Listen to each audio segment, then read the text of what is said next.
जय श्री राम।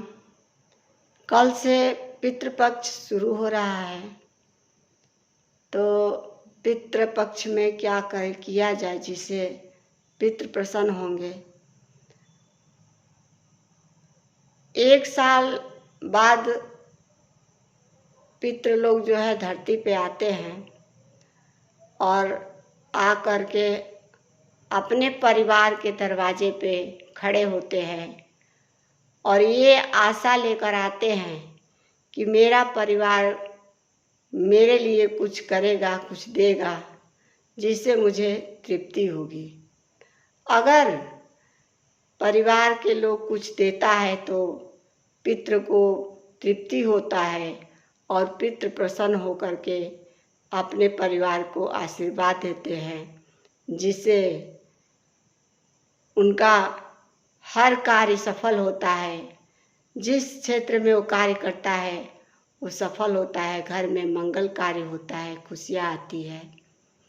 तो इसलिए पितृ को प्रसन्न करना बहुत ज़रूरी है। अगर पितृ प्रसन्न रहेंगे तो भगवान भी प्रसन्न रहेंगे। अगर पितृ प्रसन्न नहीं रहेंगे तो भगवान भी नहीं प्रसन्न रहेंगे। इस पितृपक्ष में पितृ को खुश रखेंगे तो भगवान भी आपका हर कार्य, हर मनोरथ पूर्ण करेंगे। पितृपक्ष में पितृ को जल देना या कोई भी कार्य करना घर के बड़े बेटा करता है या छोटा बेटा करता है। मझला भी कर सकता है, लेकिन बड़ा बेटा और छोटा बेटा को करना ज़रूरी है। तो घर की महिलाएं हैं जो जिसके ससुर नहीं है, सास नहीं है, वो कर सकती है। जिसके माता पिता जिंदा है वो नहीं करेंगे। और जो व्यक्ति गया जी में जा कर के पिंडा पार दिया है, श्राद्ध कर दिया है, उसको कुछ नहीं करना है। और जो नहीं किया है उसको करना है। तो जिसके माता पिता नहीं हैं उनके बड़े बेटे या छोटे बेटे को ज़रूर करना चाहिए। तो अपने पितरों को खुश करने के लिए तिल, गुड़ और सफ़ेद फूल, 1 लोटा जल ज़रूर देना चाहिए। दक्षिण दिशा की तरफ मुँह करके जल समर्पित करना चाहिए और पितरों को प्रणाम करना चाहिए। इससे पितृ प्रसन्न होते हैं और प्रसन्न होकर के आशीर्वाद देते हैं। उनके आशीर्वाद से आपके घर में खुशहाली आती है, मंगल कार्य होता है। अगर आप पितृ को प्रसन्न रखेंगे तो हर तरफ से आपको घर में खुशहाली आएगी। घर के महिलाएं जिसके ससुर सास ससुर नहीं है, सास है भी और ससुर नहीं है, तो उनको ब्रह्म मुहूर्त में उठ करके और घर के दरवाजे पर 1 लोटा पानी जो है गिराना चाहिए। इससे आपके पितृ प्रसन्न होते हैं। और सभी के घर में तुलसी का क्यारा होता है, तो तुलसी के क्यारे के पास रोज़ दीपक जो जलाते हैं, घी का दीपक जो जलाते हैं, रोज़ जलाते ही हैं। तो पितृपक्ष में तुलसी के क्यारे के पास तिल के तेल का दीपक 1 जलाकर रखना चाहिए और उसका ज्योत दक्षिण दिशा की तरफ करके रखना चाहिए। इससे पितृ प्रसन्न होते हैं। और आप पितृपक्ष में तुलसी में जब भी जल देते हैं तो पितृ को ही मिलता है। सूर्य को जल देते हैं तो पितृ को ही मिलता है। इससे भगवान भी प्रसन्न होते हैं। पितृ को जो भी आप अर्पित करेंगे इससे भगवान भी बहुत प्रसन्न होते हैं। अगर पितृ को आप नहीं करेंगे तो भगवान भी प्रसन्न नहीं होते हैं।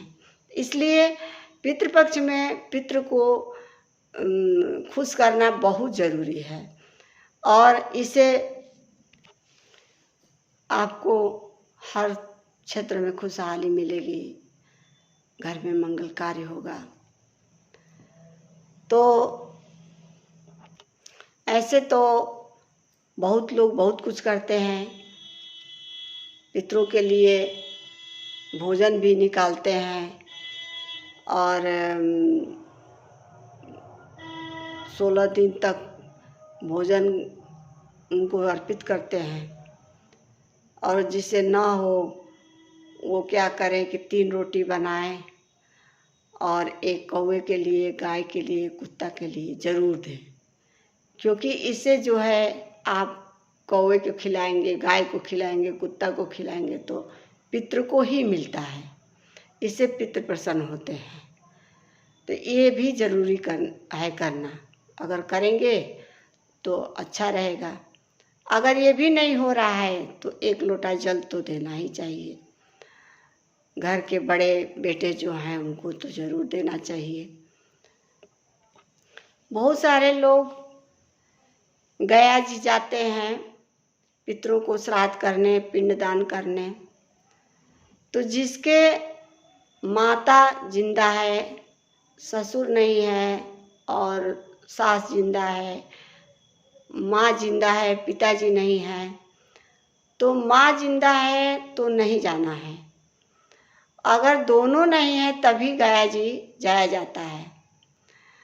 और जो गया जी श्राद्ध कर लिए हैं, पिंडा पार दिए हैं, तो उनको कुछ भी नहीं करना है, क्योंकि गया जी में एक ही बार किया जाता है, उसके बाद वो अपने जीवन में कभी नहीं करेंगे, कुछ भी नहीं करेंगे तो भी पितृ जो है तृप्त हो गए हैं, पितृ को जो है स्वर्ग मिल गया है, वो चले गए हैं, इसलिए नहीं करना चाहिए। और जो नहीं किया है उसको करना चाहिए, कुछ न कुछ करना चाहिए। अगर कुछ भी नहीं आप कर रहे हैं तो हाथ जोड़ के रोज डेली सुबह में उठ करके हाथ जोड़ करके और प्रणाम कर लेना चाहिए पितरों को। अगर आपको पितृ को का नाम नहीं याद है तो सर्व पितरोभ्यो नमः करके प्रणाम कर लीजिए।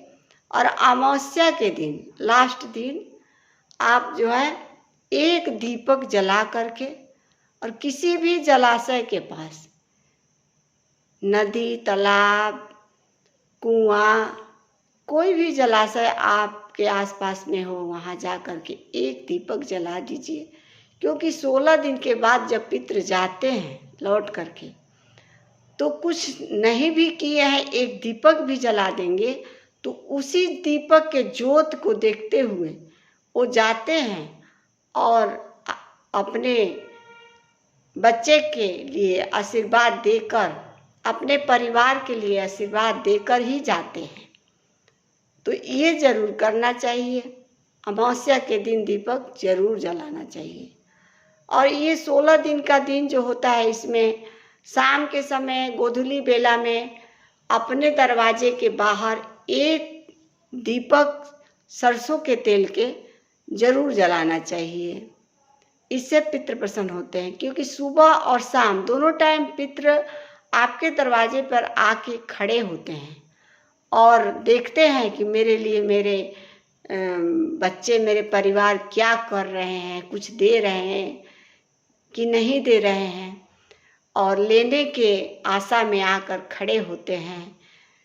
तो कुछ न कुछ मिल जाता है तो उनको तृप्ति होता है, कुछ भी मिल जाए तो उनको तृप्ति होता है और वो प्रसन्न होते हैं और प्रसन्न होकर के आशीर्वाद देते हैं। इससे भगवान भी प्रसन्न होते हैं और पितृ भी प्रसन्न होते हैं। अब जो भी पूजा पाठ करेंगे तो पितृ को ही मिलेगा पितृपक्ष में, क्योंकि जिसके सास ससुर नहीं है, माता पिता नहीं है, वो जो भी पूजा करेगा वो पितृ को ही मिलेगा। इसलिए पितृपक्ष में भी पूजा करना बहुत जरूरी है, क्योंकि पितृ को तृप्ति मिलती है। और क्या नहीं करना चाहिए ये भी आप जान लें। पितृपक्ष में बाल नहीं कटवाना चाहिए, दाढ़ी नहीं बनवाना चाहिए, नाखून नहीं काटना चाहिए, लहसुन प्याज नहीं खाना चाहिए, नॉनवेज नहीं खाना चाहिए और ब्रह्मचर्य का पालन करना चाहिए। ब्रह्म मुहूर्त में उठना चाहिए। सुबह सुबह में उठ कर के ब्रह्म मुहूर्त में पितरों को जल अर्पित करना चाहिए। तो ये सब नया कार्य नहीं करना चाहिए। कोई भी नया कार्य अपने घर में नहीं करना चाहिए। नया कपड़े नहीं पहनना चाहिए। नया जूता चप्पल नहीं खरीदना चाहिए। कोई भी नया कार्य नहीं करना चाहिए। अगर आपके घर में कोई बर्थडे पार्टी है छोटे बच्चे का, तो छोटे बच्चे के लिए आप कपड़ा खरीद सकते हैं, बर्थडे पार्टी मना सकते हैं, लेकिन अपने लिए नहीं करेंगे, क्योंकि अपने लिए पितृपक्ष में ये सब वर्जित है, नहीं करना चाहिए। तो यही सब है।